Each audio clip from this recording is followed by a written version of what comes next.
The morning sun barely touched the windows of Windsor Castle when Catherine stood in the grand hallway, her hands trembling as she held the official letter. The paper felt heavy, heavier than any crown jewel she had ever worn. Around her, the portraits of past kings and queens seemed to watch silently, their painted eyes following her every movement. William found her there 20 minutes later, still standing in the same spot. He knew something was wrong the moment he saw her face. The woman who had smiled through countless public appearances, who had charmed the nation with her grace, now looked completely lost. "Catherine, what is it?" William asked, moving closer to his wife. He reached for the letter, but she pulled it against her chest. "I can't do this anymore," Catherine whispered, her voice breaking. "The constant pressure, the endless scrutiny, the way they look at me like I'm never quite good enough." Tears rolled down her cheeks as she finally handed him the letter. William read quickly, his face growing pale with each word. The letter was Catherine's formal request to step back from her royal duties for an indefinite period. She wanted time away from the public eye, away from the palace protocols, away from everything that had been slowly breaking her spirit. "You can't be serious," William said, though his voice lacked conviction. He had seen the toll the royal life had taken on his wife, the sleepless nights before major events, the anxiety attacks hidden behind closed doors, the weight loss that makeup could no longer hide. "I am serious, William, more serious than I've ever been about anything," Catherine replied, wiping her tears with the back of her hand. "I love you. I love our children, but I'm losing myself in all of this. Every day I wake up and put on a mask, pretending to be someone I'm not sure I am anymore." The sound of footsteps echoed through the hallway. Queen Camilla appeared, dressed impeccably as always, her expression unreadable. She had overheard enough to understand what was happening. "Your Royal Highness," Camilla said, addressing Catherine formally, despite years of family dinners and shared duties. "Perhaps we should discuss this privately." Catherine straightened her shoulders, finding strength she didn't know she still possessed. "There's nothing to discuss, Your Majesty. I've made my decision." Camilla's eyes narrowed slightly. The careful balance of power within the royal family had always been delicate, and Catherine's position as future queen consort was crucial to the monarchy's image. "You do understand what you're suggesting? The implications for the crown, for William, for your children?" "I understand perfectly," Catherine said, her voice steady now. "Which is why I need to do this. I can't be the queen this country deserves if I'm broken inside."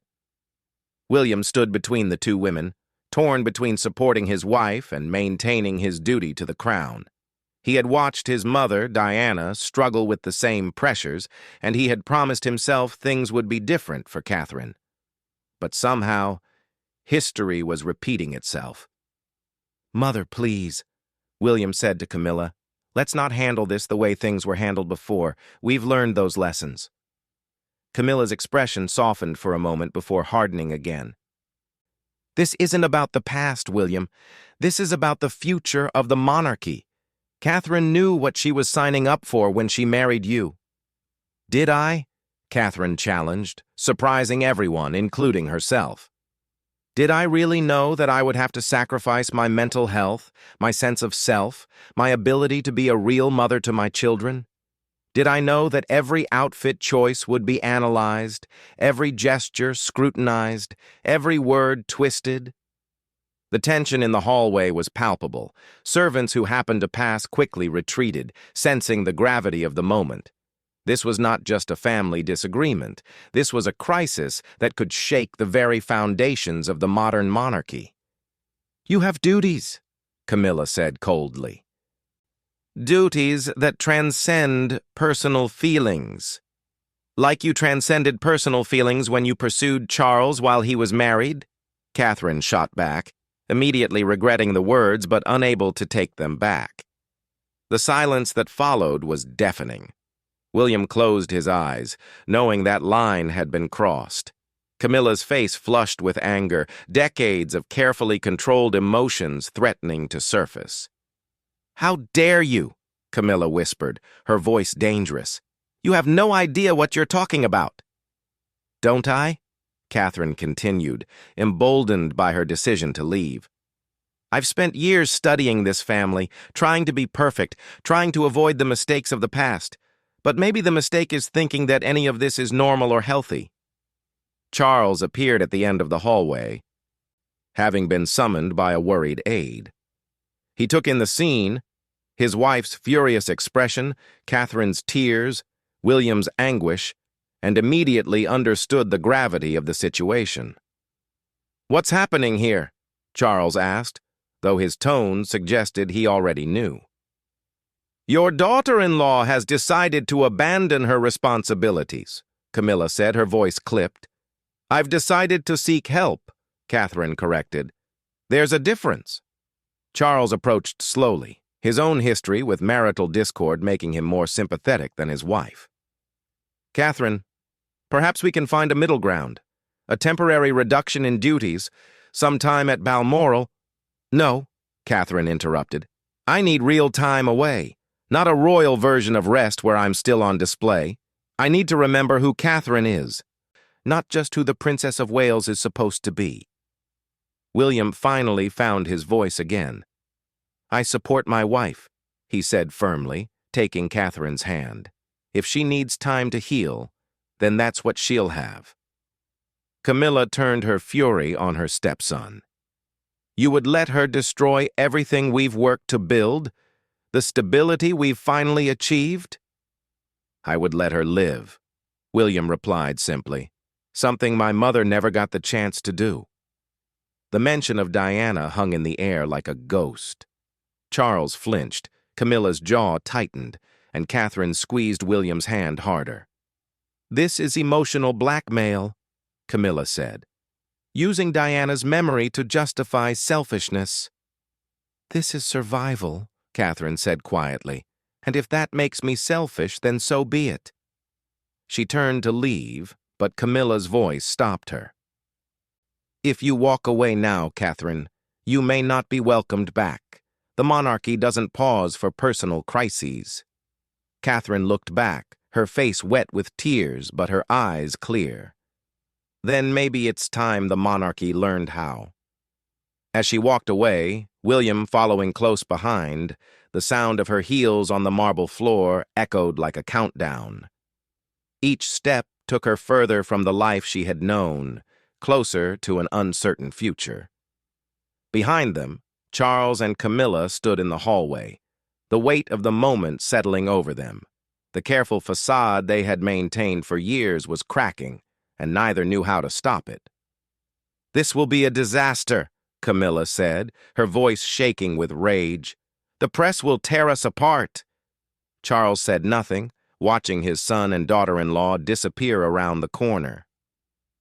He was remembering another young woman who had asked for help, for understanding, for the chance to be herself within the confines of the palace walls. That time, they had failed. The question now was whether they had learned enough to avoid repeating history's cruelest lessons. The news of Catherine's decision would soon leak, despite the palace's best efforts to control the narrative. Within hours, the world would be watching, waiting to see if the royal family would support one of their own or sacrifice her for the sake of tradition. But in that moment, in that hallway filled with centuries of history, a young woman had chosen herself over a crown. And in doing so, she had set in motion events that would challenge the very nature of what it meant to be royal in the modern age. The private dining room at Clarence House had never felt smaller. Camilla sat at the head of the table, her fingers drumming against the polished wood as she waited. She had summoned key members of the royal household for an emergency meeting, and the tension in the room was thick enough to cut with a knife.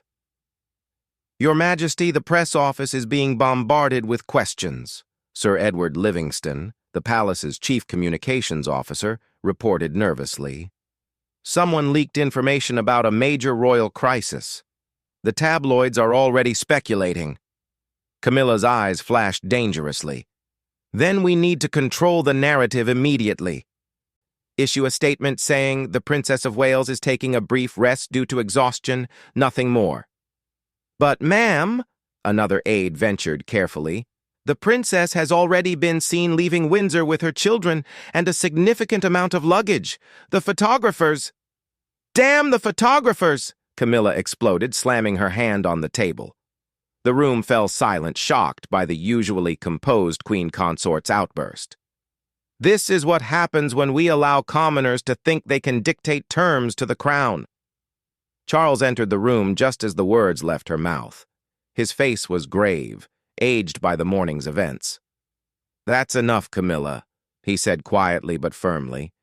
Catherine is not a commoner. She's the mother of the future king. She's a woman who couldn't handle the pressure, Camilla retorted, standing to face her husband. Just like— Don't, Charles warned, his voice sharp. Don't you dare. The staff exchanged uncomfortable glances, witnessing a marital conflict they had never seen before.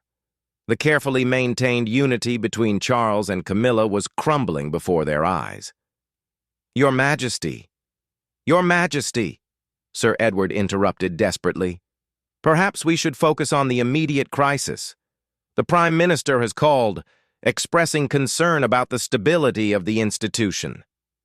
Meanwhile, at Adelaide Cottage, Catherine sat on the floor of Prince George's room, helping him pack his favorite books. Charlotte was asking endless questions, her young mind trying to understand why they were leaving so suddenly. Louis, mercifully, was treating it all like an adventure. Mummy, why was Gangan Camilla so angry? Charlotte asked, her innocent voice cutting through Catherine's heart. Sometimes adults disagree, darling, Catherine said softly, folding a small jumper. It doesn't mean anyone is bad. It just means we see things differently. William entered the room, his phone in hand, his face grim. The palace has issued a statement without consulting us, he said. They're calling it exhaustion, making it sound like you'll be back next week. Catherine stood, her resolve strengthening. Let them say what they want.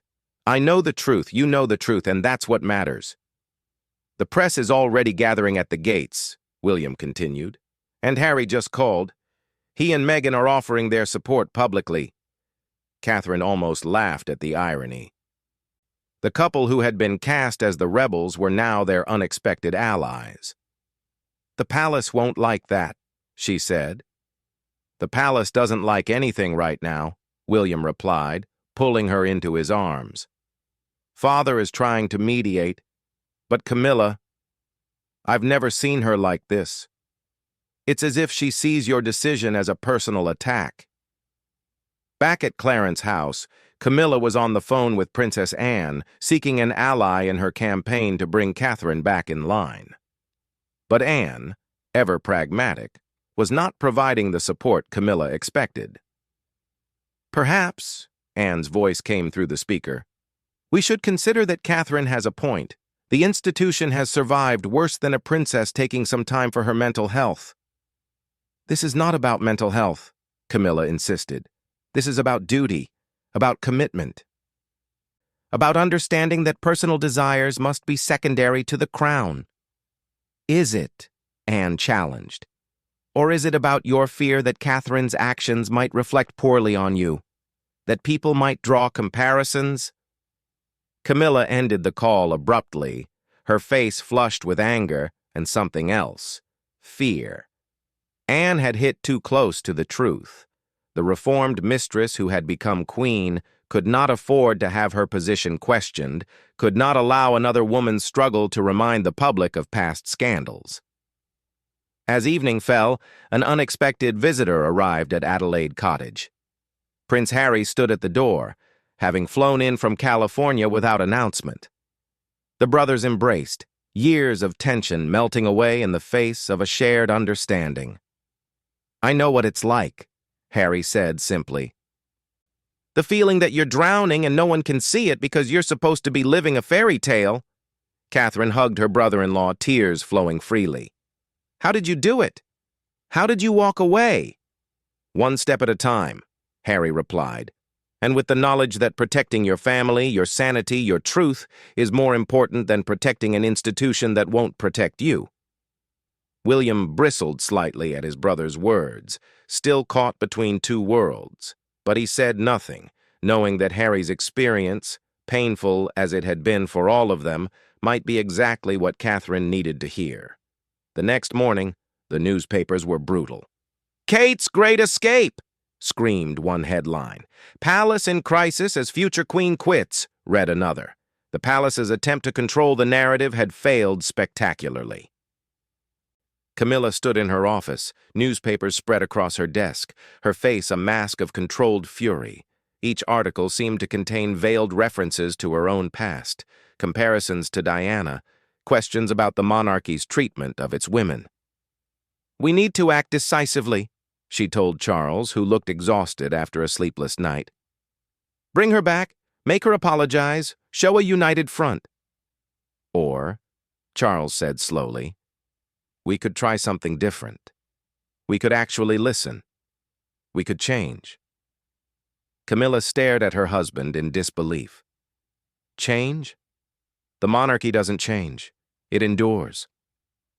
"The monarchy evolves or it dies," Charles countered. "I thought you, of all people, would understand that." Their argument was interrupted by Sir Edward, who entered with a tablet showing social media reactions. "Your Majesties, public opinion is complicated. Many are supporting the princess, especially younger demographics. They're calling for modernization, for better support for royal mental health." "Since when do we govern by Twitter poll?" Camilla snapped. "Since our future depends on public support," Charles replied quietly. "Something my mother understood, something Diana understood, and something Catherine clearly understands." At Adelaide Cottage, Catherine was giving her first and only interview about her decision. She had chosen a trusted journalist, someone who had always reported on the royals with fairness and depth. The cameras were simple, the setting intimate, just Catherine speaking her truth. "I want people to understand," she said, looking directly into the camera, "that seeking help is not weakness, that admitting you're struggling is not failure. I love my family, I value my role, but I also value my health and my ability to be a good mother, wife, and yes, one day queen." "The palace statement mentioned exhaustion," the journalist prompted gently. Catherine smiled sadly. "It's so much more than exhaustion. It's years of trying to be perfect, of hiding anxiety, of smiling when you want to cry. It's watching your children grow up in a fishbowl and wondering if you're giving them a privilege or a prison." As the interview aired that evening, the palace phones rang incessantly. Public support for Catherine was overwhelming. Mental health organizations praised her courage. Parents related to her struggles. Even Republican voices softened, seeing in her a humanity often lacking in royal representation. Camilla watched from her sitting room, her tea growing cold in her cup. Each word Catherine spoke felt like an accusation, each tear a reminder of battles Camilla thought she had won long ago. "She's going to bring us all down," Camilla said to her daughter Laura, who had come to provide support. "Or she's going to save you," Laura replied unexpectedly. "Mum, the world has changed. What worked for Gran won't work now. Catherine isn't the enemy. She might be showing you the way forward." But Camilla couldn't see it. All she could see was a threat to everything she had worked for, everything she had sacrificed to achieve. The girl who had married the prince and couldn't handle the crown was going to destroy them all. As night fell over London, the royal family was more divided than it had been in decades. In one corner, a young mother fighting for her right to heal. In another, a queen consort fighting for the survival of tradition. And caught between them, a future king torn between love and duty, and a king wondering if his reign would be defined not by environmental advocacy or architectural preservation, but by how he handled the tears of a princess. The battle lines were drawn. The question now was whether the monarchy could survive the war. 2 weeks had passed since Catherine's interview shook the foundations of the British monarchy. The Princess of Wales had retreated to a private residence in the Cotswolds, away from prying eyes and palace protocols. With her were William and their 3 children, living a life that felt almost normal. School runs without motorcades, bedtime stories without scheduled interruptions, family dinners where the only protocol was everyone helping to clear the table. But the calm in their temporary sanctuary stood in stark contrast to the storm raging within palace walls. Camilla had become increasingly isolated, her harsh stance against Catherine alienating even her closest allies within the royal household. The public, especially younger generations, had rallied behind Catherine with a fervor not seen since Diana's days. Charles found himself walking the gardens of Highgrove alone, thinking about the choices that had led them to this moment. His phone rang constantly, advisors, government officials, family members all wanting to know how he would resolve the crisis. But for once in his life, the man who would be king had no ready answers. Inside the palace, Camilla sat in her private study, surrounded by a lifetime of newspaper clippings. Stories about her own journey from mistress to queen, the years of public hatred, the slow climb to acceptance. She had fought so hard for her place, endured so much criticism, that Catherine's apparent surrender felt like a personal betrayal. A knock at the door interrupted her brooding. Princess Anne entered without waiting for permission, her expression unreadable. "Still plotting Catherine's downfall?" Anne asked bluntly, taking a seat across from her sister-in-law. "I'm trying to save the monarchy," Camilla replied defensively. "Are you?" Anne challenged. "Or are you trying to save your version of it? Because from where I sit, Catherine has done more to modernize and humanize this institution in 2 weeks than we managed in the last decade. By running away, by showing vulnerability, by proving that even princesses are human, by giving millions of people permission to prioritize their mental health." Anne leaned forward. "Camilla, I know you see her actions as a threat to everything you've built, but consider this. What if she's actually securing your legacy?" Before Camilla could respond, Charles entered the room, his face grave. "There's been a development. The Prime Minister has requested a meeting. Parliament is concerned about the constitutional implications if the future Queen Consort remains indefinitely absent from duties." The constitutional crisis Camilla had predicted was materializing, but not in the way she had expected. Rather than turning against Catherine, public sentiment was questioning why the royal family couldn't accommodate a woman asking for help. Petitions for royal reform were gaining hundreds of thousands of signatures. The hashtag #StandWithCatherine was trending globally. At the Cotswolds residence, Catherine was helping George with his homework when William returned from London, where he had been in emergency meetings all day. His face told her everything she needed to know. "They want me to come back," Catherine said. It wasn't a question. William nodded. "The government is pressuring the palace. They're worried about Republican sentiment growing. Some MPs are even calling for a parliamentary inquiry into royal mental health support." Catherine stood and walked to the window, watching Charlotte and Louis playing in the garden with their protection officers. For 2 weeks, they had been just children, not future royals. The thought of returning them to the goldfish bowl made her heart ache. "What if I don't go back?" she asked quietly. William joined her at the window, taking her hand. "Then we face whatever comes together. The crown, the institution, none of it matters more than your well-being. I've learned that lesson the hardest way possible." Unknown to them, another player was about to enter the game. Meghan, watching events unfold from California, had penned an op-ed for a major newspaper. In it, she detailed her own struggles within the palace, the lack of support, the institutional coldness that had nearly broken her. But more importantly, She praised Catherine's courage and called for systemic change within the monarchy. When the article published the next morning, it was like pouring gasoline on an already raging fire. Camilla's fury reached new heights. Not only was Catherine undermining the institution from within, but now Meghan was attacking from without. "This is coordinated," Camilla raged at an emergency meeting. "They're working together to destroy us." "They're working separately to save themselves," Anne corrected. "And perhaps that should tell us something about the environment we've created." The turning point came from an unexpected source. Queen Elizabeth's private secretary, who had served the late monarch for decades, requested a meeting with Charles and Camilla.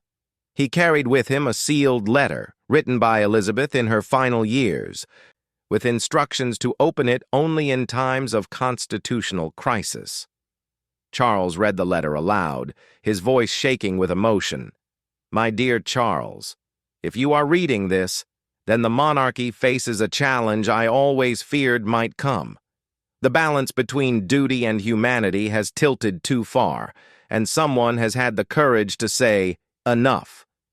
Do not make the mistakes I made. Do not let protocol override compassion. The crown survives not through rigidity but through evolution. Remember Diana. Learn from our failures. The monarchy that cannot bend will break. Your loving mother, Elizabeth." The room fell silent. Camilla sank into her chair, the fight suddenly draining out of her. In death, Elizabeth had provided the wisdom that might save them all. Charles made his decision. The next day, he issued an unprecedented personal statement. Not through the palace press office, but in his own words, in his own voice. "The royal family has heard the Princess of Wales, and more importantly, we have heard the nation. Mental health is not a luxury, but a necessity. Seeking help is not weakness, but strength. Effective immediately, we are instituting comprehensive reforms to support all working royals, including regular mental health assessments, flexible scheduling for family needs, and the recognition that the human beings who wear crowns are still human beings." The statement continued, outlining specific changes: reduced workloads for new parents, access to therapy without stigma, and most remarkably, the option for temporary sabbaticals when needed. It was a revolution in royal protocol, delivered in measured tones. Catherine watched the announcement from her cottage, tears streaming down her face. William held her as she sobbed, tears of relief, of validation, of hope. 2 days later, Camilla made a journey she never thought she would make. She arrived at the Cotswolds residence alone, without fanfare or security detail. Catherine received her in the small sitting room, both women wary but willing to try. "I owe you an apology," Camilla began, the words clearly difficult for her. "I saw your struggle through the lens of my own fears. I fought so hard to be accepted that I couldn't bear to see someone walk away from what I had sacrificed everything to achieve." Catherine studied the older woman, seeing for perhaps the first time the scars that Camilla carried. "I'm not walking away from the crown," Catherine said softly. "I'm walking toward a different way of wearing it." "I see that now," Camilla admitted. "Anne was right. You're not destroying my legacy. You're ensuring that future queens won't have to choose between their sanity and their duty." The conversation that followed was long and painful, but necessary. Two women from different generations, who had both married princes and discovered the price of the fairy tale, finally found common ground in their shared humanity. A month later, Catherine returned to royal duties, but on new terms. Her first engagement was at a mental health facility, where she spoke candidly about her own struggles and the importance of seeking help. The response was overwhelming, not just public support, but a flood of messages from people who had found courage in her vulnerability. The royal family that emerged from the crisis was different, more human, more flexible, more in tune with the needs of its members and the nation they served. William stood proudly beside his wife, no longer torn between love and duty, because he had learned they could coexist. Camilla, to the surprise of many, became one of Catherine's strongest supporters. Having faced her own demons, she understood the courage it took to demand change.